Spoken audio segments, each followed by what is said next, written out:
उपचुनाव में भाजपा प्रत्याशी का समर्थन करने के लिए सोमवार को मैनपुरी पहुंचे सीएम योगी आदित्यनाथ, जहां उन्होंने चुनावी जनसभा में मंच से नेताजी मुलायम सिंह यादव को दी श्रद्धांजलि। अपने संबोधन में उन्होंने कहा कि नेताजी ने संसद में भाजपा के जीतने की कही थी बात, आज उनकी बात हो रही है सच। बीजेपी प्रत्याशी को वोट देकर जीत दिलाने की अपील। वहीं सपा के राष्ट्रीय अध्यक्ष अखिलेश यादव ने कुरहाली में की जनसभा, जहां उन्होंने पलटवार करते हुए कहा कि बीजेपी को समझना चाहिए कि ये नेताजी से जुड़े हैं लोग, जो नेताजी के सम्मान में डालना चाहते हैं वोट। बीजेपी के बहकावे में नहीं आने वाले यहाँ के लोग। रामपुर में एक जनसभा में संबोधन के दौरान बोलते बोलते बहुत भावुक हो गए सपा नेता आजम खान, जहां उन्होंने भाजपा पर निशाना साधते हुए कहा कि वह सिर्फ इसलिए है जिंदा क्योंकि खुदकुशी है हराम। अब सिर्फ एक जुल्म करना रह गया है बाकी, वह उन्हें हिंदुस्तान से निकालना चाहते हैं बाहर, वह उन्हें रगड़ रगड़ कर मारना चाहते हैं। यह कहते हुए आजम खान की भर आई आंख और वह पूछते नजर आए अपने आंसू। रामपुर पहुंचे डिप्टी सीएम केशव प्रसाद मौर्य ने आजम खान के इस दुखड़े पर किया पलटवार, जहां उन्होंने कहा कि आजम खान बहा रहे हैं खड़ियाली आंसू। इस इमोशनल ब्लैकमेलिंग और ड्रामेबाजी से जनता पर नहीं पड़ेगा कोई फर्क। इस ड्रामेबाजी को समझ रही है रामपुर की जनता। कहा कि अब बदल रहा है मुसलमान, जहां मुस्लिम समाज भी अब भाजपा को दे रहा है वोट। लखनऊ के गोसाईगंज इलाके में पूर्वांचल एक्सप्रेसवे पर बीती रात डिप्टी सीएम केशव प्रसाद मौर्य के काफिले की एक गाड़ी से टकरा गई नील गाय, जिससे गाड़ी बुरी तरह से हुई घायल। एयरबैग खुलने से बाल बाल बच गया चालक। हालांकि डिप्टी सीएम उस गाड़ी में नहीं थे मौजूद। बनारस से लखनऊ जा रहा था उनका काफिला, इसी दौरान बीच में हुआ यह हादसा। कांग्रेस अध्यक्ष मल्लिकार्जुन खड़गे ने प्रधानमंत्री नरेंद्र मोदी पर बोला बड़ा हमला, जहां गुजरात में प्रचार के लिए सूरत पहुंचे खड़गे ने जनसभा को संबोधित करते हुए खुद को बताया अछूत और पीएम मोदी को बताया झूठों का सरदार। खड़गे ने कहा कि प्रधानमंत्री खुद को कहते हैं गरीब, लेकिन वह तो है गरीबों से भी गरीब। अछूतों में आते हैं वह तो। मोदी की चाय कोई पीता तो है, लेकिन उनकी तो कोई चाय भी नहीं पीता। उत्तर प्रदेश के पूर्व मंत्री याकूब कुरैशी के बेटे फिरोज को गाजियाबाद के किसी अपार्टमेंट से मेरठ एसपी पीयूष सिंह व स्पेशल टीम ने किया गिरफ्तार। 31 मार्च को खरखौदा थाने में अवैध मीट फैक्ट्री पकड़े जाने का मुकदमा किया गया था दर्ज, जिसके बाद से पूर्व मंत्री समेत उनके दोनों बेटे चल रहे थे फरार, जिन पर 25,000 का इनाम था घोषित। अन्य दोनों आरोपियों की तलाश जारी।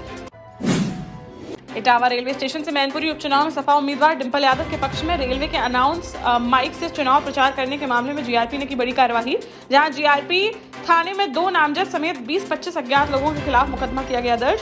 साथ ही वरिष्ठ टिकट परीक्षक को कर दिया गया निलंबित। शनिवार रात करीब 11 बजे कुछ लोगों द्वारा रेलवे के अनाउंस माइक से डिंपल यादव जिंदाबाद के लगाए थे नारे। महोबा में सरकारी जमीन पर कथित बीजेपी नेता द्वारा कब्जा कर बनाई गई दुकानों पर प्रशासन ने चढ़वा दिया बुलडोजर, जहां एसडीएम के निर्देश पर तहसीलदार ने चरखारी बाईपास रोड में दाल मिल के पास अवैध निर्माण को कर दिया ध्वस्त। साथ ही दोबारा कब्जा करने पर मुकदमा दर्ज करने की दी चेतावनी। हमीरपुर में पुलिस द्वारा सड़कों पर ट्रकों से वसूली का एक वीडियो सोशल मीडिया पर हुआ वायरल, जिसे किसी ट्रक ड्राइवर ने बनाकर किया वायरल, जिसमें ट्रकों से 300 रुपया वसूल किए जाने की कही गई बात। वहीं पुलिस ने कहा कि यह एक एनजीओ द्वारा ट्रकों पर रिफ्लेक्टर लगाए जाने के वसूले जा रहे थे 300 रुपए। इससे पुलिस का नहीं है कोई लेना देना।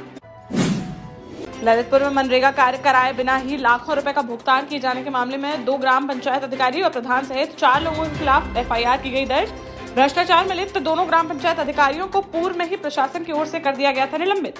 जिला पंचायत सदस्य वीर सिंह बुंदेला ने की थी प्रशासन से मामले की शिकायत। मड़ावरा थाना क्षेत्र अंतर्गत रमगढ़ा व खुटगुआ से जुड़ा है मामला। जालौन में बीती रात चोरों ने एक सूने मकान को बनाया निशाना, जहां उरई कोतवाली थाना क्षेत्र अंतर्गत इंदिरा नगर में परिजनों के साथ रिश्तेदार की शादी में गए हुए थे रिटायर्ड शिक्षक।